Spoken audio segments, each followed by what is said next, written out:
Well, welcome to the show, everybody. Seth Kamens is over there. Well, he's not on yet. Sean Palmer is here. Seth and Sean Sports Radio here on StreamYard. And you can catch us on Facebook at Seth S. Kamens, on Twitter, and Sean Palmer at SU Lawyer 2001, also on Twitter. You can find us on Facebook, Seth and Sean Sports. I am really trying to find the banner that says that. We have it here every week, and it seems like a lot of stuff. Oh, there it is. A lot of stuff has been moved. So here we are on a college football preview today, which basically means I really need Seth.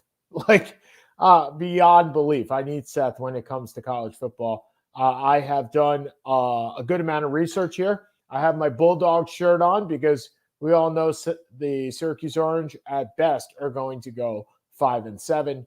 At worst, probably going to go 3-9 if you look at the schedule and the way that it plays out. So I have taken on my adopted team here in Atlanta.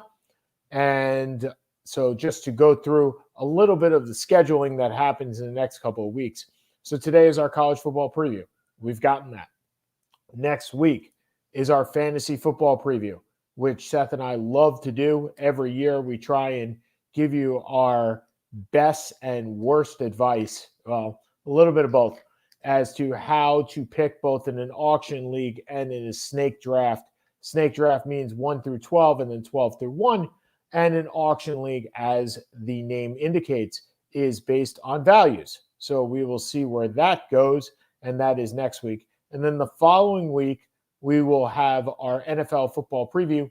That is Happy New Year, our Happy New Year edition on that Wednesday, which will be, I believe, right before the Seth and Sean Sports Radio draft with Nabate Isles, which will happen at 9 o'clock that night. So this will be at 5 or 6. We will figure that out to coincide with the Jewish holiday. So what has been going on other than college football in the last couple of weeks? Well, the Jets kind of suck, right? I mean, they suck to begin with. They got Zach Wilson, but now their whole defense is in shambles. Vinny Curry goes on the IR today, and Carl Lawson has gone on the IR. And the entire defense, and we're still waiting on Seth to turn on his camera. There he is. Hey, how you doing, buddy? So that's Seth Kamens. He's trying to figure out. Sorry. Sometimes I'm still on work calls. Yeah, absolutely. Your speakers, because I can hear myself still on the phone on the air, just briefly. But today is our college football preview, which means I need Seth Kamens. So that is basically where we stand. I can predict all I want about college football, but at the end of the day, it's not going to be any good. Hey, it's not always bad. Nebraska could go to the college football playoff at some point. So could Oregon. Anyway, so thank you. Is that why you're wearing a Bulldog shirt? Are you now a closet University of Georgia fan? You missed the first 4 minutes of the show where I basically said some of us work for a living. As do I. What I said was Syracuse at best is going to go 5-7, and at worst is going to go 3-9. So I'll take an adoptive personality for this year, and since I am in Georgia, you have to pick an SEC team. It is kind of the way that it works. So people ask you, so who do you root for? If you say Syracuse, they're going to be like, and? But if you say Alabama, they're going to be like, No, they're going to kick you out of the state. No. Half of this state roots for Alabama. Half of the state of Georgia roots for Alabama. I would say, well, maybe 40%. 40% roots for Alabama, 50% roots for Georgia, and maybe 10% roots for a hodgepodge of Auburn and South Carolina, and maybe like nobody roots for South Carolina. That's ridiculous. I was saying a hodgepodge. So anyway, so the fact remains that you have a really cool profile of your face because you keep turning to the left. So we're just to the left. Can you turn to the right too? To the right. So anyway, so that is why I am wearing my adopted state team, I guess. I could root for Georgia Tech or I could root for Georgia. And I'm not rooting for Georgia Tech because at least they're in the ACC. So with that in mind, what do we need to be looking forward to in the college football season? I mean, other than the fact that Alabama is fait accompli in the playoffs. No, they're not as much as usual. They're Alabama. They're still. I mean, no one's really concerned about where they're going this year, but they're not. They're not the Alabama of prior years. They lost so many people this year. I mean, think of all the going from Mac Jones to Najee Harris to Devontae Smith to Jaden Waddle to Leatherwood to Cree Humphrey. I mean, they lost so many people. They're still going to be they're still going to be top 5, top 10, top 3, but it's not as predicated as it's not as predestined as it has been in the past. So from what I've read and from what I understand, it's more defense this year than it is offense on this team. That, yes, they lost a lot of their offensive game from the last couple of years, but their defense, they bring a lot of their starters back. So it's going to be defense, which is what they were, say, a couple of years back, right? Where they were predicated on stopping everybody rather than running up scores. And if you can stop everybody and put zeros on the board, it doesn't matter. All you got to do is score once and you win the game. That's generally the way that works. Am I off? Yeah, sure. I mean, but this is college football. Teams aren't winning 20-17.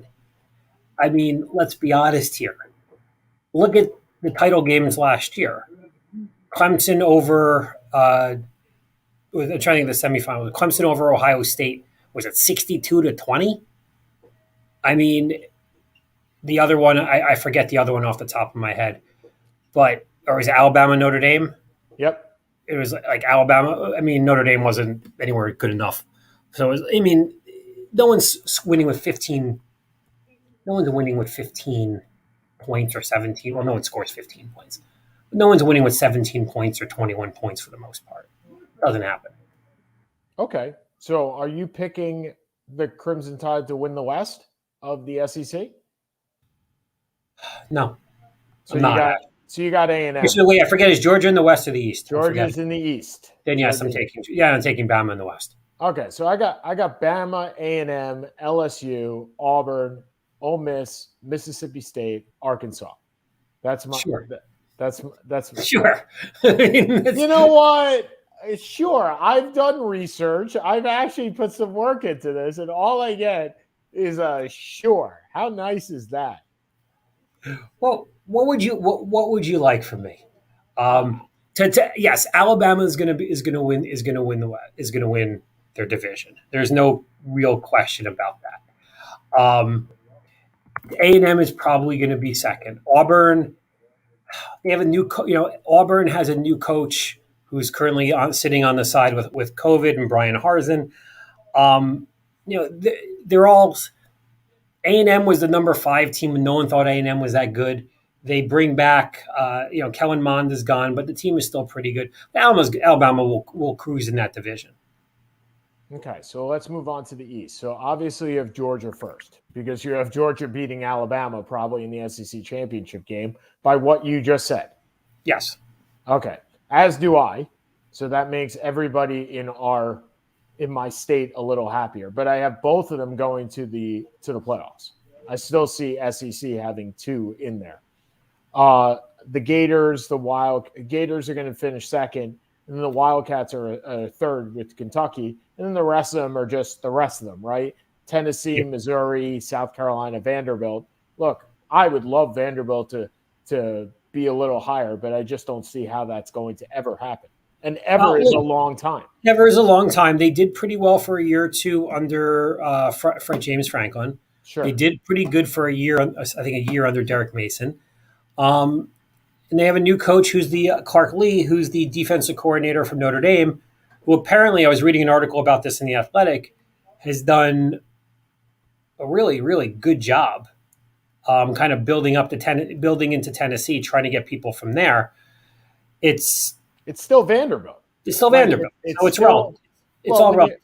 I mean, look, if you want to set a standard, you look at Stanford and you say it can be done with high academic standards, right? Stanford does that. David Shaw does that.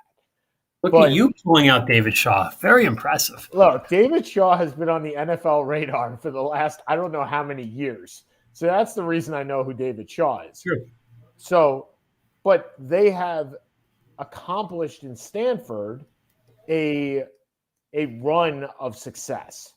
Yes. And with that academic standard in check, they have not, from what I understand, they have not lowered that academic standard. But again, that's the Pac-10. That's not the SEC.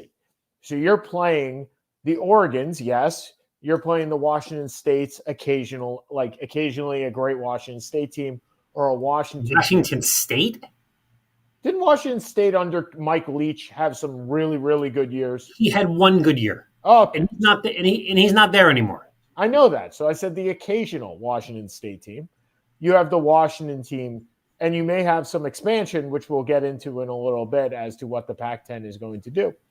But the fact is, it's much less competition in the Pac-10 than it is in the SEC. Yeah, when you have one more thing, when you have the standards, you look at the schools on the West Coast, there just aren't that many, even with the academic standards that Stanford have.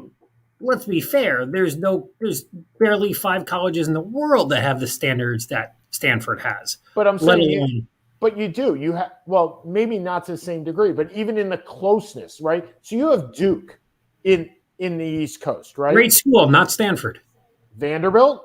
Great school, not Stanford. Okay, fair enough. Not even Stanford is so far above. When you look at the top 100 colleges in the country, typically it goes Harvard, Princeton, MIT, Stanford. Okay. As good as Duke is, and as good as Michigan, and as good as UVA is, and as good as Vanderbilt and Notre Dame are, and as good as Maryland is. Well, they're not Stanford. Well, you just chopped me down because I thought I had a chance at Stanford when I was applying to schools, and the only reason I didn't get in is because I wasn't allowed to apply. No, you didn't get in because you're not that smart. Well, that's true, but I didn't even get to apply because it was past the Mississippi River, which I was not allowed to go past. So that makes all the sense. That makes all the sense in the world. Yeah. So, but anyway, Arlen didn't want her little baby boy. That did not happen. But either way, I was not getting into Stanford if that's the case. But I have to assume, just like every other school, that the qualifications to get into some of these schools are a lot higher than they were when we were going to college to begin with. I got into the Maryland Honors Program with a 3.0 and a 1250 SAT. Right. I'm not sure that would get me in at this point. I'm not sure it would get you into school at this point. No. I know I would not have gotten into Newhouse right now. No question. And I barely would have gotten into Syracuse. So, yeah. And in some ways, I'm happy about that because that means that the academics of my school have gone up. And I got the benefit of it while it was down. That makes a lot of sense. Let's go with that. Sure. As good as any. Yeah, as good as any. So anyway, getting back to Vanderbilt, I don't think Vanderbilt, yes, you may have the one-off, but I don't think sustained success is something that Vanderbilt can probably bank on. No. So, right? Very fair. Is that fair? All right. That is very fair. So let's move on to the ACC, where, again, is it Clemson and everybody else? It's Clemson, North Carolina, and everybody else. Clemson, it's still Clemson, but they lose Trevor Lawrence. Yep. To Jacksonville. They lose Travis Etienne to Jacksonville, and now the injured reserve. What a shame that is. They're not the strongest Clemson team we've ever seen. Their defense is still really, really good. Their quarterback, who I can never pronounce, DJ, I think it's Ugoge or something like that, who actually threw for like 450 yards against Notre Dame when Trevor Lawrence was out with COVID, is there. Justin Ross is back, who's one of the best receivers in the country, is there. They're the cream. North Carolina, Mac Brown's done an amazing job. Even though they lost Michael Carter and they lost Javonte Williams, they still have Sam Howell, who's going to be really at the top of the Heisman. He's going to be a Heisman candidate. Potentially a quarterback for the Giants if we end up 5-11 this year. It's interesting to say Mac Brown has done a tremendous job, because I definitely didn't see this when he came over from Texas. Like this to me was a Bill Snyder reincarnate, where he's going to do a good job, but he's not going to get them back to the plateau in which they were, and he has far exceeded the expectations I thought he was going to. That I didn't know you had any expectations for him, but yeah, he's far exceeded everybody else's. Wow, ripping on Sean today. I had expectations. Why should this be different from any other day? Let's just wait till the fantasy football preview, and then or the NFL preview, and then I can't keep up with you on those. I'm not sure about that this year. We'll see. You've been busy. You have 2 kids. You have a job, which supposedly which I do not have, supposedly, somehow. Yeah. For those of you, okay, hold on. Let's take a step back here. For those of you who don't know Sean and don't know Sean's background, the first 10 years that I knew Sean would do, is that about right? First 8 years? No, it's probably 7. Okay. Really? Yeah. The first 7 years I knew Sean. I'm giving myself a little bit more credit than you do. Sean would get 40 hours of work done in 15 hours. Read sports for 25 hours, and then would travel for 3 days and not really do anything. Yeah. So now that Sean actually works for a living, and works a lot, which happens when you turn, 45. This has been going on for the last at least 10 years, dude. Like since I started at IPC, I've been working. Were you taking 2-hour lunches at IPC to work out? No. 70 minutes. That's Give me a break. That's an hour and 10 minutes, my friend. Give me a break. Nope. Not 2 hours. Fine, an hour and 10 minutes for working out. Do you think most people I let my staff go for an hour and 10 minute workout during work? If they want to go for lunch, as long as they put in the hours, absolutely you should. As long as the office is closed by the time that's done. Yeah, but my office don't close. That's fine.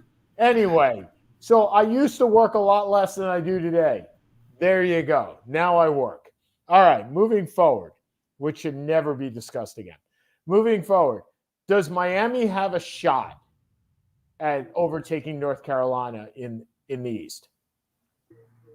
No, I don't think so. I mean, De'Ara King is really good if he's healthy, because he tore his ACL in the bowl. Yep. They haven't really good. He's really a healthy De'Ara King makes them a contender. I'm loving this. This is great. Why? Yeah. Do you remember De'Ara King? Yes. From Houston? Yeah. Houston. Yeah. Okay. Talk about a school that's gone down the crapper the last 2 years. Or a conference that's gone down the crapper for the last 2 years. Well, Houston's not in the Big 12. No, the AAC. Yeah, I know. The AC hasn't gone down the crapper. The AC is just kind of irrelevant. But they were actually pretty good. You had Cincinnati, who was very good and is going to be a legitimate threat for playoff run this year. Yeah, we'll get to them in a second. So, okay. Yeah, I mean, look, Miami's probably the number 3 team, but show me. Yeah. I mean, that's the case, right? Yeah. We've been talking about Miami for 5 years, 7 years, 10 years, 15 years. Do something. Stop being the Dallas Cowboys. Yeah, you're absolutely right. And then under Clemson, it's kind of anybody and Clemson, right? Yeah. But look, Syracuse is probably going to be last at 7th in that division. But Florida State's probably 6th or 5th. And I can't say I'm all that disappointed by this. I mean, I keep loving the fact that Florida State keeps declining into oblivion. And truth be told, Seth, I don't even remember who their coach is. Is it still Taggart? They bought out Taggart. Tiger got fired. It's Mike Norvell, who came from Memphis. That's right. Who's all about offense. And let's see if he's able to put that up at Florida State. Okay, moving forward to your Big Ten. And let's My Big Ten. Well, it's not my Big Ten. I have no desire to care about the Big Ten other than the fact that we're predicting them. In the East, Ohio State, Penn State, Michigan, and then everybody else. And no, it's Ohio State. It's Ohio State, Penn State, and then everybody else. Everybody else. Michigan doesn't fit into that profile at this point. Okay. I mean, Michigan is. What is Michigan at this point? Well, that was going to be my question. What is Michigan at this point? Michigan is. I think they'll be better than last year, but that's not saying very much. That's not a hell of a bar. And I think Michigan is 0-6. Harbaugh's 0-6 against Ohio State. Correct. I think they're 2-4 or 1-5 against Michigan State. I mean, you can't. Ohio State's. You can't do that. They brought in, was it Dylan McCaffrey? They brought in a 5-star quarterback. They brought in a good recruiting class, but recruiting's never been the problem with Michigan. It's actually converting that to results. Yeah. And 7-4 and losing to Michigan State, Penn State, Ohio State, and Wisconsin is not going to do it. So the 7-4 losing to those teams, is Jim Harbaugh back as coach? No. So this is it. I'm not saying that's what it's going to be, but I'm saying I'm pulling up Michigan's schedule right now. So bear with me a quick second. I got it right here. So Michigan's schedule. So they play at Western Michigan, probably a win. I would hope so. Oh, sorry. That's a home against Western Michigan, probably. I still hope that's a win. Home against Washington. That's tough. All right, so let's count that as a loss, just for sake here. So 1-1. Home against Northern Illinois, probably a win. 2-1. Home against Rutgers, probably a win. Away against Wisconsin. No. So we're at 3-2, and we're entering October.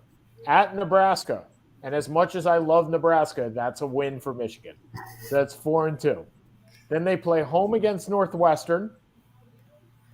Let's call it a win. We called Washington a loss. We'll call that a win, right? So we're 5-2. At Michigan State. That's that. Yeah, let's call that a loss. 5-3. Home against Indiana, probably a win. I don't know. Indiana is ranked top 15 this year preseason. Yeah, you're right. So that's not an automatic win. So their last 4 games, if they go in the way that we just said, they're 5-3 going into their last 4 games. And they play Indiana, at Penn State, at Maryland, and then home against Ohio State. So we're the ultimate skip game. We're the ultimate trap game. You possibly could win that because they may be looking towards Ohio State. Yeah, who wouldn't be looking forward to losing by 40? So, yeah, I mean, look, this could be this is a championship schedule, not that if they win, this is a championship schedule. They could make the playoffs if they do well in this schedule. They could also be 6-6. 5-6. Yeah, JJ McCarthy is the 5-star recruit. The freshman. So they play 1, 2, 3, 4, 5, 6, 7, 8, 9, 10, 11, 12. Right. They could be 5-7, or they could be a champion in the championship. I don't see how they can be in the championship. Well, I mean, the schedule allows them, right? Yeah. I mean, if sure, but this schedule is ridiculously hard because the Big Ten is good, and they play Washington at home week 2. Yeah. So that's not great. Yeah. The rest, look, Rutgers is better. This division is stacked. Maryland is better. No, our recruiting has been really good. Loxley can recruit. It's a question of whether he can transition into talent. We have 2 wide receivers who are going to be in the NFL. We have Tua's brother who's. You always have a wide receiver in the NFL. No, we've had Stefan Diggs. We've had DJ Moore. So what is the prediction for the Maryland Terrapins record this year? I'm going quickly to our schedule so I can take a look. It actually may be predicated on the first game of the year. Let's take a look at that. So West Virginia at home. I'm going to give us a win. Okay. Howard at home. Win. Illinois away. Win. 3-0. Kent State at home. Win. Iowa at home. I'll go with a loss there. I'm thinking you're not beating Iowa at home. It's Iowa. Is this heaven? No. Okay, so let's say you go 5-0 into at Ohio State. Can we call that a loss? We call that a loss. At Minnesota. Loss. 5-2. Indiana at home. I think we beat either Indiana or Penn State. Okay, so 5-3. So that puts us at 6-3. At Michigan State in November. Probably loss. 6-4. At home against Michigan. I think it's a great game for you guys. That's winnable. And if you win that and you beat Rutgers, you're 8-4. That's a great season for us. Oh, that's a tremendous season. If we get to 7 wins, that's a wonderful year with this schedule. The problem is the division is so stacked that it doesn't really ever get better. So basically your 2 key games are at Illinois and home against Iowa. Like those are going to predicate the rest. Or, sorry, home against West Virginia and home against Iowa. It sucks that the first game of the season is going to predicate the rest of our schedule, but I think it does in our case.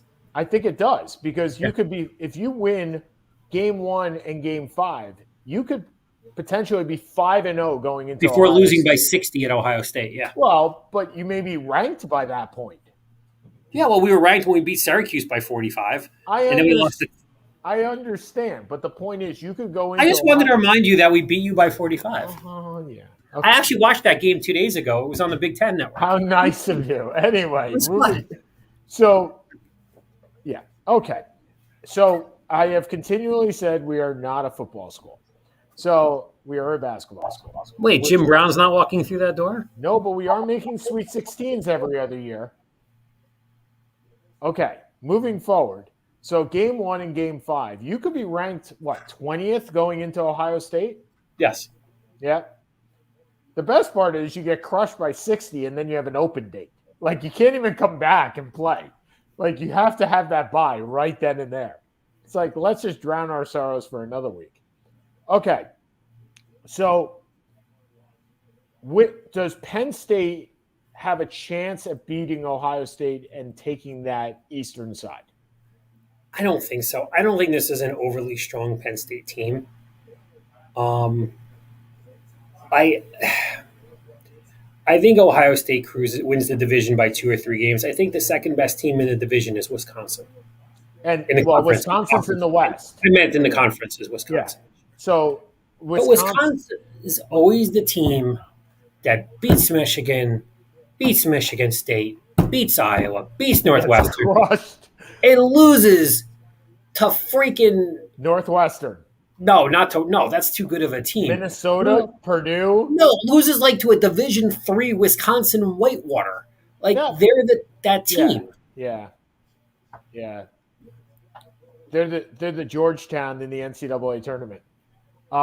Pretty good. Yeah. So except they win bowl games. Georgetown doesn't get past the first round most of the time. So in the West, Wisconsin, Iowa, and then everybody else, or does Northwestern come up and Northwestern's there? Northwestern and Minnesota and Iowa are all playing for second. Okay. Minnesota's a good team. They fell apart a little bit last year in part because of COVID, and Maryland played a marvelous game against them. But they're led by PJ Fleck. They're a good team. They're well coached. Does Nebraska make a bowl game? No. Darn it. Okay. Darn it. Are we doing a road trip if they do? Yes. Anyway. Not till COVID's done, man. All right. Big 12. First of all, here's a good prediction for you. How many years does the Big 12 still survive? 2. So in 2 years, they're going to let Texas and Oklahoma out, and then they're going to disperse? Or are they going to bring in teams to supplement? I think the Pac-10 has said they're going to make their decision on recruiting by the end of the week. They're going to make an announcement. It's not they've made an announcement based on the recruiting for the end of the week. Yeah. No, you mean expansion, not recruiting. Right. Recruiting the colleges Yeah. to expand Yeah. it. Okay. I don't see the Big Ten expanding. I don't see the ACC expanding. I don't think the Pac-10 should expand. I think it's silly. I don't think there's any great need to bring in any of these teams from the Big Ten, from the Big 12, excuse me. I think what ends up happening is I think you end up bringing in Cincinnati, bring in one other team I can't think of off the top of my head. It'll be a good basketball conference still. So here's the thing about bringing in Cincinnati. They are one of the furthest teams from the Pac-10. No, I'm talking about the Big 12. I'm not talking about Oh, okay. So the Pac-10. If the Pac-10 is bringing in anyone, they're bringing in BYU and Boise State. And they don't want Boise State because their academics are garbage. And if BYU is hard because BYU is not going anywhere. Exactly. BYU is one of the four independents. Yeah. Notre Dame in football anyway. And then Army and Navy are still independents, right? Yeah. So what I think would happen is the Big 12 will try and bring in Cincy, try and bring in Houston, and maybe an SMU or something like that. That'll be an all Texas except for Texas Conference and Texas A&M. Well, you have Kansas. You have Iowa. No, I'm saying, but they'll have every team in Texas except for Texas and Texas. They'll be like the Southwest Conference. It'll be the Southwest reincarnate. Yeah. So looking at the remainder of the Pac-12 Big 12 teams, I don't see anybody, as you said, that the Pac-12 would want. Iowa State, that doesn't bring in eyes at all, right? Oklahoma State doesn't bring in eyes at all. It's not a market. TCU, it brings in the Texas market, but how much of the Texas market is actually left? And it's not the right Texas market. All right, Texas Tech, no. Kansas State, no. West Virginia, no. The one team that could is Baylor. Baylor brings in enough of Texas, both in basketball and in football, to do that. The thing is, the academics for Baylor just aren't there. No, and the Pac-10. But I mean, look, the Pac-10 has you have your Oregon State, you have your Washington State, and your Arizona State. Arizona State. You also have though your UCLA, your Stanford, your Cal. So they already have their lower end. I don't think they're. Again, they may say, look, we want to, if we can get BYU, again, BYU to me is the team that would make sense. Yes, BYU is eyeball. If they wanted to go. Yeah, and BYU has resisted doing this for decades. So I don't see that as a move that they would make. No, I mean, as I said, I think Oklahoma and Texas are gone in 2 years. And for the record, I hate the move. I don't like it in any capacity.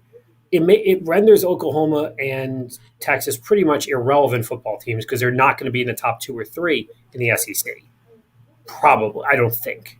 Well, Texas can't be in the top 2 in the Big 12. Not this year, right? No. So how are they getting it? And I think we both agree on one thing, that the SEC is a better conference than the Big 12. So if they can't get into the Big 2 or 3 in the Big 12, there's no way that they would, at least this year or maybe in the foreseeable future, their recruiting just hasn't been up to snuff. And Tom in the Big 12. So how moving over, yes, they'll make more money, but I'm really interested in how the Longhorn Network plays into all this, because Texas right now gets all of the money. I mean, all of the things. Yep. And now they're going to have – that's not going to work in the SEC. No way. No. So I'm interested to see how that works. So moving back to the Big 12, now that we got that. So it's Oklahoma at number 1, right? We're agreeing with this, Spence? No. Ooh. This is the year of all the teams. Iowa State beats Oklahoma. Oh, look, Iowa State beat them during the regular season and almost beat them in the final. Their running back, Hall, is back, who's the best running back in the country. Their quarterback is back. Their defense is good. They have the best coach in the division in Matt Campbell. I like Iowa State. So does Iowa State make the playoff? I love this. There's the side where he has to make a big call. Does Iowa State make, because to you, you're saying that they will beat them in the No, championship or no? Iowa State doesn't make the playoff because we have the same. The problem is we have the same 3 teams every year, and if I have Georgia beating Alabama, there's your 4th. Okay. That's why this 4 team sucks. So when does the 4 team dissipate? I forgot. They don't know yet. They haven't gotten to it, which means we're at least 2 to 3 years away from it. Probably. Which is awful, but that's where it is. Okay, so I have Oklahoma being number 1, Ohio State being number 2, and Texas being number 3.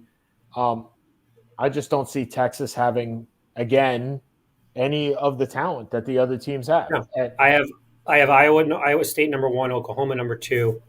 I would probably have TCU number 3 and Texas number 4. And I will tell you, I would love for your prediction to be right and Oklahoma and Texas not to be anywhere close to the top. I have Oklahoma number 2. It's not like I have them number 12. No, but I'm saying I would prefer them lose and lose hard to every single team this year, because you're right. Look, we didn't like it. We didn't like the expansion when it happened, I don't know, 15, 20 years ago. I hated it more and more every single time it happens because I think it dilutes the fan base. It dilutes the rivalries that we have. I mean, Oklahoma is not going to be in the same conference as Oklahoma State anymore. So that's called the Red River rivalry, right? That's what Oklahoma State is, or is that Texas? No, that's Bedlam. Red River rivalry is Oklahoma, Texas. Okay, so that will still happen, but Bedlam will not happen unless they schedule it. Outside. And I'll tell you right now, I'm not sure Oklahoma State is too keen on scheduling anything with Oklahoma after they just said see ya and left. I wouldn't be, but I guess we'll see how that works. Okay, let's move over to the Pac-12. I love how I am guiding the college football preview, of which I know nothing. I got Oregon as number 1. You know why? Because I know nothing about the other teams, but I do know that Oregon generally is number 1. So I'll take Oregon. Yep, they're number 1. They're led by their defense, Thurndo, who's going to be the number 1 pick, maybe the number 1 pick in the draft next year. Mario Cristobal's put together a really good team. He recruits beautifully, and they just keep rolling. And the Pac-10 is just not that strong. Stanford has taken a step back, and Oregon is the creme de la creme. I did look at Stanford's schedule. Let's run through this. So Kansas State at home, at USC is number 2, is the second game of the year. At Vanderbilt, number 3. Home against UCLA, home against Oregon, at Arizona State, at Washington State, home against Washington, home against Utah, at Oregon State, home against Cal, and they finish against Notre Dame. Okay. That is 12 Power 5 conference teams that they are playing. There are no gimmies in this schedule. Not to say that there are gimmies except for Maryland versus Howard, but there are no gimmies in this schedule at all. This is a pretty brutal conference, Seth. A pretty brutal schedule. Yeah, but Stanford always does that. They're always built that way, so that's not a surprise. So, and then when we go to the South, I have USC and then everybody else. So it's a 2-team race. It's USC and Utah. Arizona State not making a move? I mean, I'm not. You're not sold? Not sold. Okay. I mean, Herman Edwards had a really good first year, but it's kind of gone progressively downhill. Well, he plays to win the game, so yeah. He does, but he doesn't always win. No. And he's got Marvin Lewis as his defensive coordinator, so it's like back in, 20 years ago. So moving on to Conference USA, of which, again, I know very little. And I did not even know that Western Kentucky was in Conference USA until this morning. So I will take Marshall and then everybody else because I don't know much about Florida Atlantic. To be fair, most most of us don't really know too much. I do know that Butch Davis does coach FIU. Yeah, So and they were I think 0-11 last year. Yeah. So Yeah. he may be a little past this prime. So let's go to the independents. So independents, Notre Dame, Liberty, BYU. Oh, there are a lot more than I thought. Army, New Mexico State. I didn't know New Nobody Mexico. cares. How about UConn being an independent and UMass being an independent? Nobody cares.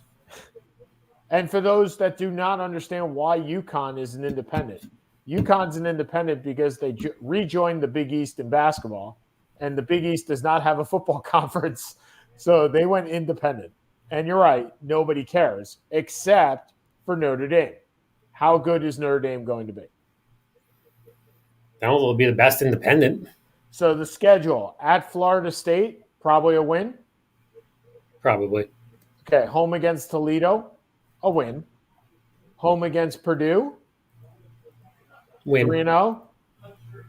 In Chicago, they play Wisconsin. That's a loss. Loss. 3-1. Home against Cincinnati. Loss. 3-2. At Virginia Tech. Win. 4-2. Home against USC. Win.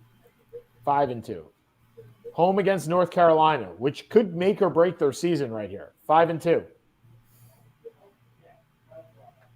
Win. 6-2.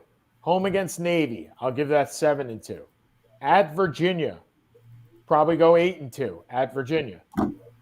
Yeah? Yeah. Home against Georgia Tech, 9-2. And then at Stanford. So they could be 9-3 or 10-2, giving this schedule. And why I said the home game against the home game against North Carolina could make or break whether they're in the playoffs.